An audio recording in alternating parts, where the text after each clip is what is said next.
There will be an emergency session of the House of Commons tomorrow as MPs face a crucial Brexit deadline. If they agree to Theresa May's deal by tomorrow night, Britain's exit date will be May the 22nd. If not, the country faces a no-deal exit in 2 weeks.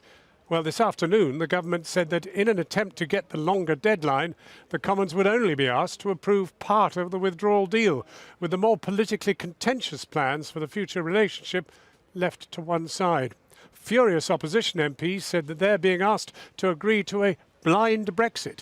Our political editor, Gary Gibbon, is with me now. Gary. Well, people are struggling with why these two documents have been split apart. Part of it, it seems, is to get around the ruling that the Speaker was making, that the government could only put this whole thing again if it did it in a different way. Well, this is a different way. Some people in government are signalling, well, actually what this does is it leaves open the other document, which is the Declaration about the Future Relationship. It leaves that open for Parliament to muck about with it, to put its own new shape on it. I don't think that's exactly an olive branch that they're showing to Parliament. It might just be a bit of convenience, because when I asked someone else, a DUP source who's been in and out of Number 10 and the centre of power and corridors of Whitehall a lot in recent times, they said, gesturing towards Number 10, don't underestimate how much it's just falling apart in there. There is also an iconic date. They had to hit the 29th of March with something, they felt, because it has become seared into people's minds, particularly Brexit supporters, as a date of the utmost importance. And Theresa May, in that EU summit last week, apparently promised the leaders in the room that she would have the vote this week. So even though the votes don't quite seem to be there, that seems to be why it is happening tomorrow, to the surprise of some MPs who are flying back from different parts of the United Kingdom to be here, having thought the week was pretty much over. The parallel process we have going on, of course, is that sort of parallel want-to-be government. The MPs themselves, who last night did their indicative votes, they didn't exactly cover themselves in glory. Nothing actually won in the 8 options that was there. But that, as we said last night, that was probably never going to happen. What those MPs are doing now and busily over the weekend is seeing what they can put together, maybe fusing certain options to see if they can put together the people who voted for that with the people who voted for that without frightening either one. Maybe you go for a customs union with a binding referendum on the side, but that could frighten quite a lot of people in either camp. But they're still determined to come up with something next week. They're not giving up at all on that process. But the big question, of course, when you've got a big vote like this tomorrow is, will the government win? And in this world of uncertainty that we're in at the moment, I think of that we can be sure. This is going down to defeat. Tomorrow afternoon, 8.5 hours before the moment Britain was meant to be leaving the EU, MPs will vote again on the government's Brexit deal. Yesterday, hoping to help turn things round after 2 thumping Commons defeats, Theresa May announced the clock was ticking down on her own premiership. I think that we saw yesterday that some people did say that they were willing to support the deal, who voted against it before. But I think now it's a challenge for MPs of every political party in the House of Commons. The Prime Minister's resignation promised to backbenchers at the 1922 committee brought some converts from the ERG pro-Brexit group. But for others, the squeeze tactic isn't working. It backfired. The 1922 committee was a total stitch-up, but then all Tory MPs know it always is.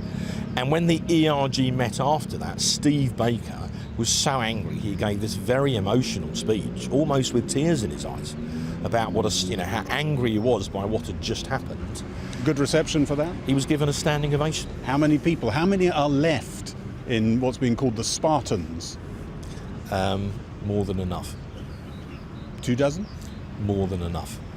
The government said passing the withdrawal agreement tomorrow was the European leaders' condition laid down for a 2-month extension of the Brexit that was meant to happen tomorrow. We could not let the time limit expire at 11 o'clock tomorrow without allowing this House the opportunity of availing itself of that right. MPs today were still absorbing the implications of their votes last night on 8 different Brexit options. So the noes have it, the noes have it, the noes have it. So the noes have it, the noes have it, the noes have it. So the noes have it, the noes have it. which ended in all 8 being defeated. Jean-Claude Juncker's spokesman in Brussels was amongst those glued to the screen. We counted 8 no's last night. Now we need a yes on the way forward. Supporters of a softer Brexit are trying to work out how to get a decent majority in the Commons for one approach in another round of voting on Monday. And they're warning Brexit rebels they won't like where this is going. Those that are dancing on the heads of pins for their purest ideological version of Brexit may really rue the day that if they force either her deal now to be dropped or a vote and it to be lost again. I think because you guys are coming back. Well, I think they need to recognise that there is going to be a softer Brexit if they don't get this, and tough on them. Designed to allow the House to reconsider these matters on Monday. Fellow Tories heckled former Minister Oliver Letwin last night as he explained how the next round of indicative votes might work. If on Monday the House is able to reach a majority view, I think that would be in the interests of our constituents and of the country. But some of his allies believe full membership of the EU customs union could be passed by MPs next week. We live in a democracy. If Parliament says we passed a law saying do this, then governments have to obey the law like the rest of us. But it's really hard to see the clear path to much at all at the moment, but the clear path to a government implementing a customs union and not being brought down in a vote of no confidence perhaps by some hardline Brexiteers. Well, if Parliament has willed it, then it's unclear why the government wouldn't do it. I mean, a government would want to do it. People are saying that, we'd bring them down in the vote of confidence. Actually, I don't think they would, and they certainly shouldn't. If this is the will of Parliament, then any government has to obey it. But before that, Theresa May will honour a pledge she made to EU leaders at the summit last week to put the vote here this week. The margin of defeat should shrink, but no one is expecting victory. Well, we're joined now by Rory Stewart MP, the Minister of State for Prisons. Rory Stewart, do you think the government's going to win this tomorrow? Do ministers think they're going to win it tomorrow? It all depends on Labour. So what's essentially happened is we've broken the problem down. Instead of talking about the future and the withdrawal agreement at the same time, we've now split them up. And given that the Labour front bench has said repeatedly that their problem is with the political declaration and not with the withdrawal agreement. But now they're saying they're being asked to vote on a blind Brexit. Right. So it isn't a blind Brexit because they will have every opportunity in law to vote for the political declaration, for a withdrawal agreement act, through the meaningful vote. This is just sorting out citizens' rights. This is sorting out the way the Irish border would work, and this is setting the transition period, all of which Keir Starmer and Jeremy Corbyn say they have no problem with. Yeah, but they are the most contentious issues.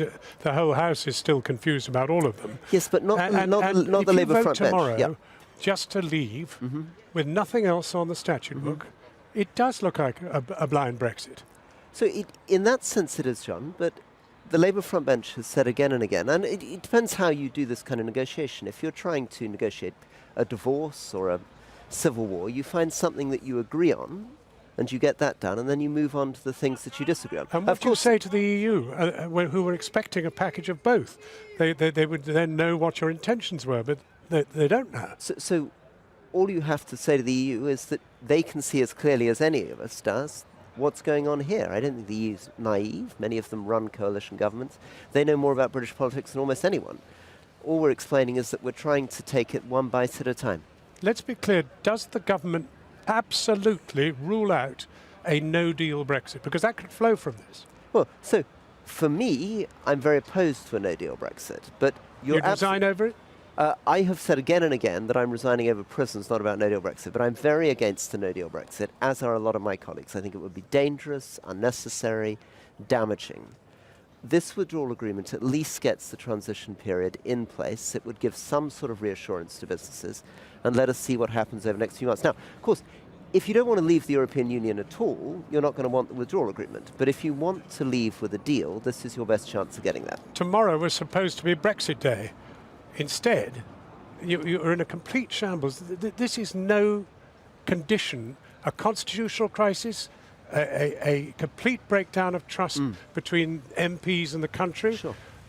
Why doesn't the government say, look, I'm sorry, we have tried, but the last 2 years have taught us that we are as divided as the rest of the country. So shall we just stay, think it all over, work it out, and maybe in 5, 10 years' time, if it becomes necessary, then perhaps we could try going again.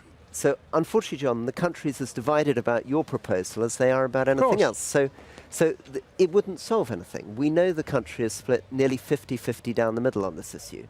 Simply remaining or simply going for a hard Brexit isn't going to solve this. I genuinely believe the only way to solve this is to try to find a pragmatic compromise. If we have a 52-48 vote, we need a 52-48 result. And the only way of doing that is to try to stay close to the European economically, but leave the political institutions. I'm afraid that just pretending the thing didn't happen isn't going to solve the deep divisions in British society. So far, we've spoken on the basis that you win tomorrow, but if you lose, this will be an even bigger crisis. But, John, there's no doubt it's an enormous crisis. There's no doubt there are probably... Well, what do you do? What happens if you lose tomorrow?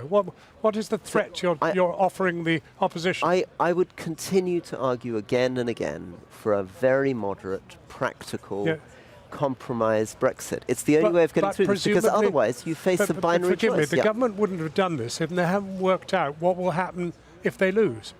So, if we lose, we have to get into other conversations. But I don't think we need to lose on this, because this isn't where we disagree with Labour.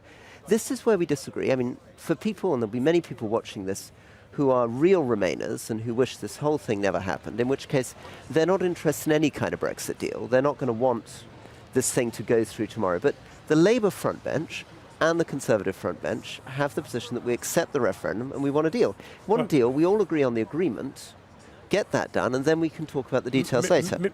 Yes or no, Mrs May is bound to leave pretty soon now. Are you a candidate? Am I a candidate? I don't think I have much more chance of being a Tory candidate than you, John, at the moment. Sounds as if more or less everybody in the Tory party has a chance. Yes, we might as well all run at the same time. Thank you. Thank you very much John. indeed for joining us, Laura Stewart.